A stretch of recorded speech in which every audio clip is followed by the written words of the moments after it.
Shalom, apa kabar semuanya? Senang sekali berjumpa di channel ini. Dan di video kali ini, saya akan berbagi dengan kita sekalian tentang rangkuman kitab Sakaria. Nabi Sakaria yang ada di dalam Perjanjian Lama. Mari kita mulai.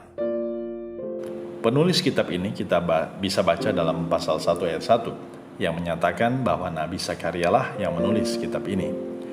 Tanggal penulisan dari kitab Sakaria kemungkinan besar dituliskan dalam dua bagian, diperkirakan tahun 520 dan juga tahun 470 sebelum Masehi. Tujuan dari penulisan ini, Sakaria mau menyatakan bahwa Allah menggunakan nabinya untuk mengajar, menghimbau, dan mengkoreksi umatnya. Sayangnya mereka menolak. Dosa mengakibatkan hukuman dari Allah. Kitab ini juga menunjukkan bahwa nubuat sekalipun dapat disimpangkan. Dalam periode ini, nubuat tidak disukai lagi oleh orang Yahudi.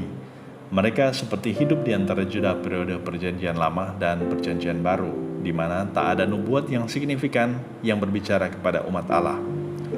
Ayat-ayat kunci dalam kitab ini adalah di dalam Sakaria 1 ayat 3, sebab itu katakanlah kepada mereka, beginilah firman Tuhan semesta alam. Kembalilah kepadaku, demikianlah firman Tuhan semesta alam, maka aku pun akan kembali kepadamu, firman Tuhan semesta alam. Sakaria 7 ayat 13. Seperti mereka tidak mendengarkan pada waktu dipanggil, demikianlah aku tidak mendengarkan pada waktu mereka memanggil, firman Tuhan semesta alam. Sakaria 9 ayat 9. Bersorak-soraklah dengan nyaring, hai putri Sion, bersorak-sorailah, hai putri Yerusalem. Lihat, rajamu datang kepadamu. Ia adil dan jaya, ia lemah lembut dan mengendarai seekor keledai. Seekor keledai beban yang mudah. Sakaria 13 ayat 9. Aku akan menaruh yang sepertiga itu di dalam api, dan akan memurnikan mereka seperti orang memurnikan perak. Aku akan menguji mereka seperti orang menguji emas. Mereka akan memanggil namaku, dan aku akan menjawab mereka. Aku akan berkata, mereka adalah umatku, dan mereka menjawab, Tuhan adalah Allahku. Rangkuman dari kitab ini. Kitab Sakaria mengajarkan bahwa keselamatan tersedia bagi setiap orang. Pasal terakhir menggambarkan manusia dari seluruh penjuru bumi datang menyembah Allah, dan memang menginginkan semua manusia menyembahnya. Namun ini bukanlah doktrin universalisme yang menyatakan bahwa semua orang akan diselamatkan karena kodrat Allah menghendaki seperti itu.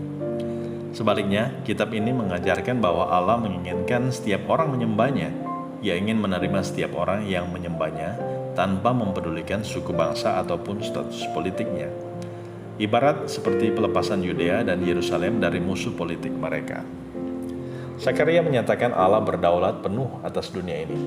Walaupun banyak yang tidak sependapat soal ini, hal ini tetap benar adanya. Penglihatan atas masa depan makin menguatkan keyakinan bahwa Allah mengetahui segala sesuatu yang akan terjadi. Gambaran mengenai intervensi Allah menyatakan bahwa pada akhirnya Ia akan menggerakkan segala sesuatu sehingga rancangannya berhasil. Ia tidak meniadakan kebebasan individu untuk memilih taat atau memberontak kepadanya, tetapi Ia akan meminta pertanggungjawaban manusia atas pilihan yang mereka ambil. Pada pasal terakhir juga dinyatakan kalau kuasa-kuasa alam pun merespon terhadap kuasa Allah. Bayangan dari Perjanjian Lama dan Perjanjian Baru. Nubuat mengenai Yesus Kristus dan masa pemerintahan Mesias dapat ditemui sepanjang kitab Sakaria.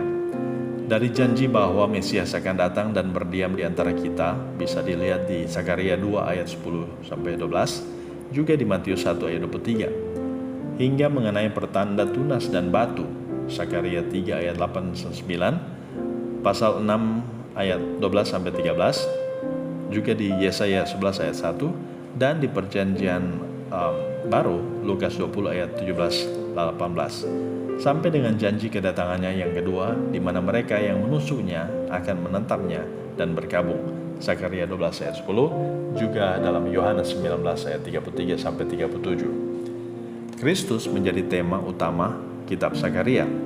Yesus adalah juru selamat Israel yang darahnya mampu membasuh semua dosa mereka yang datang kepadanya untuk mendapatkan keselamatan.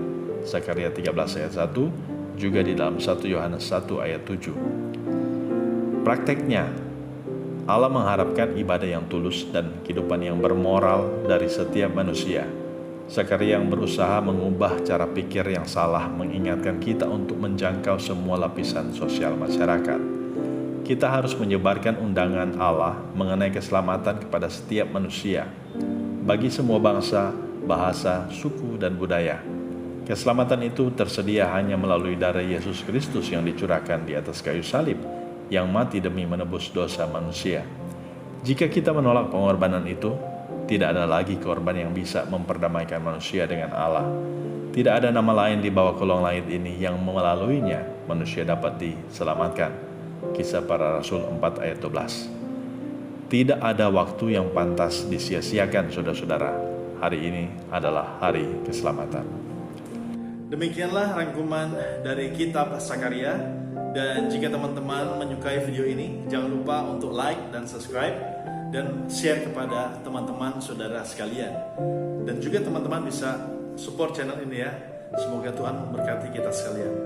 Shalom.